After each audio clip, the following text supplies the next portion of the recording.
Nyuma y'amakuru akomeye cyane ku mugambi ukomeye cyane wo gufashanya n'igisirikare ca FARDC mu gukura ko umubare wa M23 n'ayandi makuru akomeye cyane afatiye ku matati ari hagati y'igihugu cy'ubanyi c'u Rwanda n'igihugu cacu Burundi.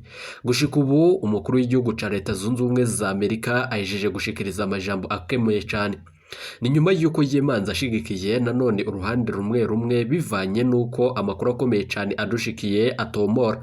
Munyemerere rero tuze kwigaruka ko muri aya makuru akomeye cyane nyuma y'uko Felix Antoine Tshisekedi wa Kongo wenyene ariko arakorora mosozi nyuma y'amajambo akomeye cyane ashikirijwe na Joe Biden. Reka rero nsubire ndaguhe kaze nshuti munywanyi wacu kuri wumviriza amakuru yacu herereye irya nino ku migabane y'amakungu ya kure, abatwumviriza muherereye irya nino mu karere k'ibiyaga binini. Eka ndaguhe kaze nshuti munywanyi wacu kuri wumviriza aya makuru yacu uherereye nga mu gihugu cacu c'u Burundi mu makomine agiye atandukanye mu bisata bitandukanye vy'igihugu, abatwumviriza muri nga ku mugwa mukuru wa politiki, abatwumviriza muherereye irya nino mu gisagara c'ubudandaji i Bujumbura, abatwumviriza muri mu Kirundo, namwese mumviriza amakuru yacu muherereye za Muramvya. Turabaye kaze muri aya makuru akomeye cyane adushikiye aka kanya. Reka rero nsubire ndagukengurukiye cyane nshuti munywanyi kuri we waje gupyonda ijambo sabone. Kuba tarabikora akaniko karyo ndagusoma no kamusi iyi video urabanditse ijambo sabone upyonde ko uracurabona arakazo ujyana nyene upyonde ko hama tuje turabana mu makuru w'igana dutambutsa kuri Burundi News TV. Ndabibutse yuko aya ari amakuru avurwa mu bisata bitandukanye, igisata ca politiki, umutekano n'agateka zina muntu, mukayatorezwa n'umugwi wamenyesha amakuru umuhinga akorera nga mu gihugu c'u Burundi n'abandi bakorera irya nino mu karere k'ibiyaga binini.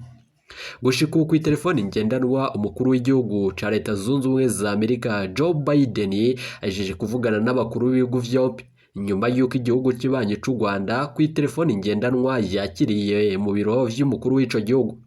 Nayo muri ntare rushatse nga mu gihugu cacu Burundi naho ku murongo wa telefoni ngendanwa amakuru akomeye cyane yejeje kudushikira tukaba tugira tuyagarukeko.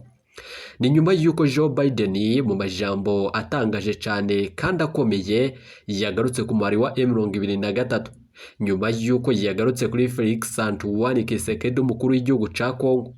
Yanagarutse ku majambo akomeye cyane Felix Antoine Tshisekedi yama yibonekezamwo ajanye no kuvuga kuri mugenzi wiwe w'umukuru w'igihugu c'u Rwanda. Amakuru akomeye cyane yejeje kudushikira arateye ubwoba.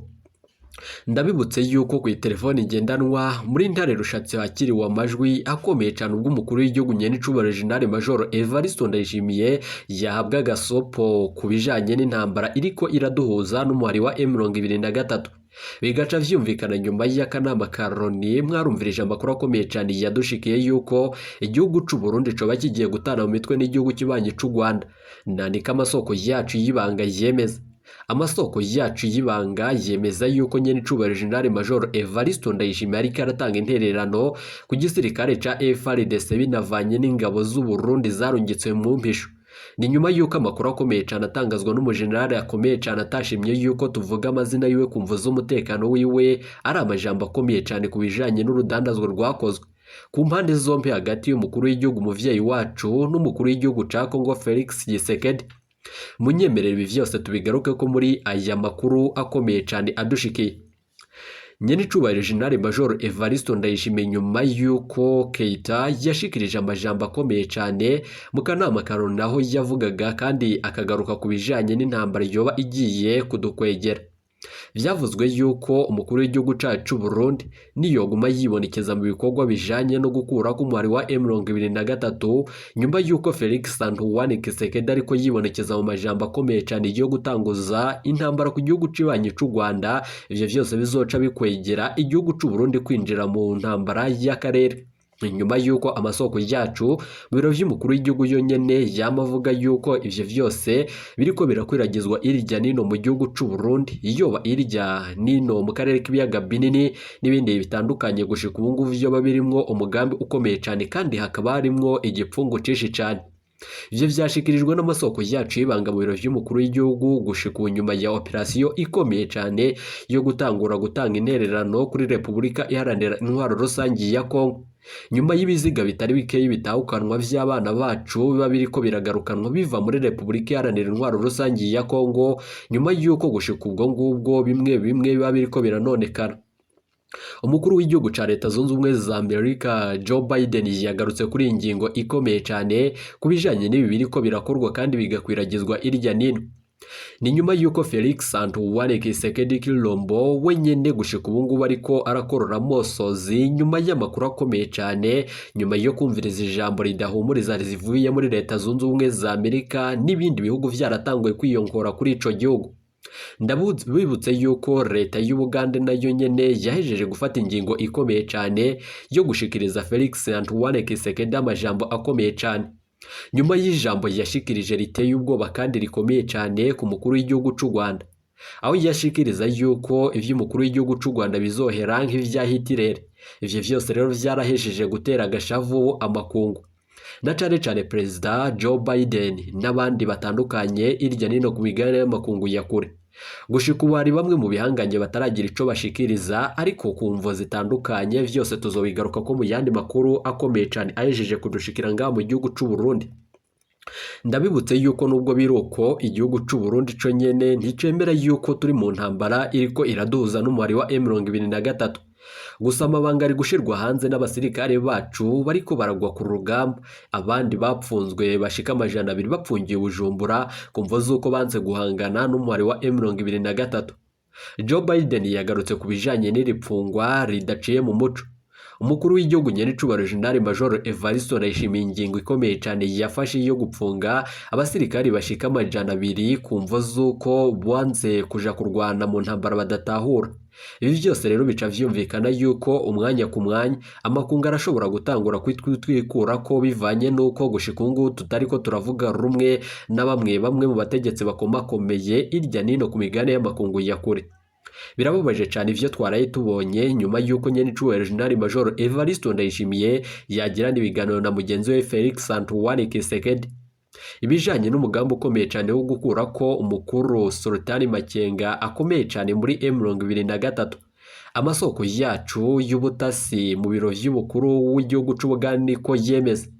Biravurwa yuko hari amakuru avuga mu Bugande yoba yarajeje gukora amatoza ku vyerekeranye n'uyu mugambi ukomeye cyane wo kugandagura uyu Sultani Makenga. Amasoko yacu yibanga mu gisirikare c'u Burundi atashimye kwidondora amazina yawe kumva z'umutekano wayo vyemeza yuko umukuru w'igihugu nyenicubahiro General Major Evariste Ndayishimiye yaremesheje inama ikomeye cyane ijanye n'abarungikwa muri Repubulika Iharanira Intwaro Rusangi ya Kongo. Bikemezwa na bamwe nanone mu bihanganye bikomakomeye harimo General Prime Niyongabo na cane ko wewe nyene yama atakurya umunwa. Colonel Senateur Reverien Ndikure yagarutse kuri ingingo ikomeye cyane nyuma yuko zimwe mu mbonera kure zari zarungitswe muri ico gihugu zatanguye guganuka, nyuma yuko hari injyane zitandukanye kandi zariko zibonekeza hagati y'ibihanganye ngaha mu gihugu c'u Burundi, aho umunyamabanga mukuru w'umugambwe uri ku butegetsi wa CNDD-FDD Colonel Senateur Reverien Ndikuriyo yemanza adashigikiye na gatoyi ibijanye n'igikorwa umukuru w'igihugu yafashe co kurungika abana b'u Burundi muri Repubulika Iharanira Intwaro Rusangi ya Kongo kumva zuko wewe nyene ariko arashaka gushira amahera ku mufuko wiwe. Ndabibutse yuko ibi vyose nubwo Joe Biden yabigarutse ko hari amakuru akomeye cyane kubijanye n'ibiriko biravyutswa mukahise vyaravuzwe yuko umukuru w'igihugu nyenicubahiro General Major Evariste Ndayishimiye yibonekeje mu gikorwa gitandukanye nyuma yuko yasubiriye umuyisi Petero Nkurunziza yapfuye giturumbukana cane urupfu rwe rutari rusiguritse. Nyuma yuko dosiye y'urupfu rw'umuyisi Petero Nkurunziza iriko iragarukwa ariko haribazwa imvo zavyo, ariko gushika ubu makuru akomeye cyane yejeje kudushikira ibi vyose vyaba bigiye gufata iyindi ntera bivanye n'amakuru akomeye cyane ariko aratangwa n'abamenyesha makuru batandukanye. Ndabibutse yuko Bob Rugurika wewe nyene yemeza yuko General Lengiyome Bunyoni waza ari umushikiranganje wa mbere nga mu gihugu c'u Burundi yapfunzwe atari vyo yagirijwe, ahubwo yazize ibijanye n'urupfu rw'umuyisi Petero Nkurunziza. N'amasoko yacu avyemeza n'abamenyesha makuru batandukanye bakorera irya nino mu karere k'ibiyaga binini. Abashingantahe batandukanye nga mu gihugu c'u Burundi barashikirije ibiganiro bijanye n'uwo yaragandaguye umuyisi Petero Nkurunziza. Ibi bikaba bigiye gukwegeranya n'icubahiro General Major Evariste Ndayishimiye akarambaraye nyuma y'amakuru akomeye cyane ahejeje kudushikira. Biravurwa yuko bamwe mu bene igihugu bo bahejeje gutangura igikorwa gitandukanye nyuma yo kumviriza ibi vyose vyashikirijwe ku radio ya RPA. amakuru akomeye cyane yejeje kudushikira aremeza yuko gushika ubu uwo yarikitse mu kiza c'uko umukuru w'igihugu Moise Petero Nkurunziza yitavye umuremyi nyuma yuko vyatangajwe yuko umutima wiwe wahagaze. Harumvikanye amakuru yuko yoba agwaye COVID-19 ariko ayo makuru yose bwari ububeshe. Ndababwira ukuri, Moise Petero Nkurunziza yahitanywe n'abari bamwegereye na cane cane boshaka kumusubirira, harimwo abari bamwegereye na cane cane General Guillaume Bunyoni yobaze ivy'urwo rupfu, umukuru w'igihugu nyenicubahiro General Major Evariste Ndayishimiye nawe nyene yobaze ivy'urwo rupfu.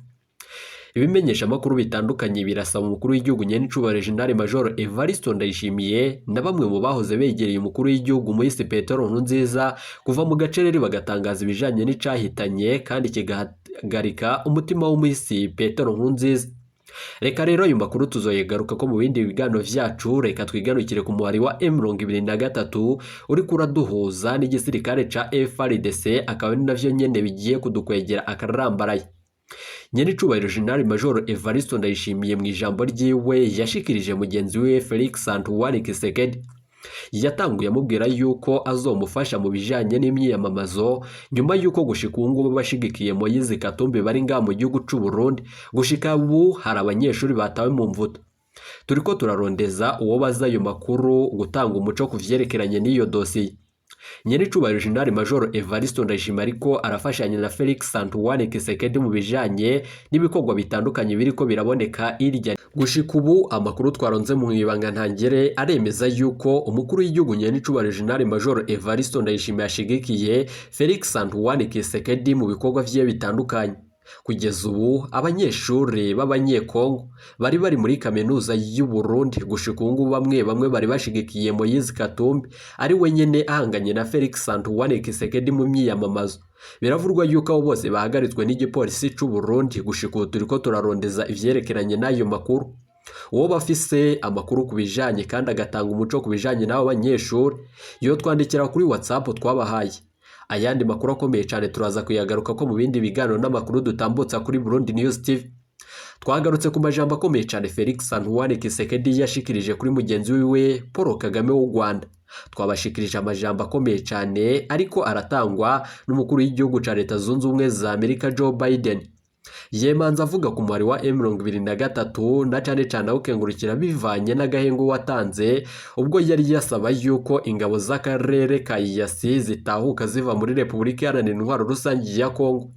Yongeye gukengurukira mugenzi wiwe w'igihugu c'u Rwanda Paul Kagame, nyuma yuko nanone kuri izo mpande zompi habonetse ibikorwa bitandukanye na cane cane vyo gushyira mu ngiro ijambo ryari ryatangajwe na Joe Biden ubwo yari yaherutse gusaba yuko hatanga agahengwe kugira ngo abasirikare bo mu ngabo za EAC batahuke bava muri Repubulika Iharanira Intwaro Rusange ya Kongo. Gusa icateye agashavu umukuru w'igihugu cacu Burundi n'ingene yashigikiye ibikorwa vyose n'abandi bategetsi bakomakomeye ariko agaca atanga gasopo ku gihugu c'u Burundi na cane cane ngo kiko kiri kwegera intambara ikomeye cane igiye kuduhuza n'akarere ka EAC kose. Amakuru akomeye cyane yejeje kudushikira nyuma yuko turiko turagirizwa yuko hari amasezerano akomeye cyane turiko turahonyanga. Ni amakuru ava muri State House muri igihugu c'u Buganda. Ayo masoko yacu turaza kugaruka tubashitsa ko amakuru akomeye cyane abayejeje kudushikira ngaha mu gihugu c'u Burundi. Timuje kure ibiganiro vyacu nakagaruka. Iyi ni Burundi News.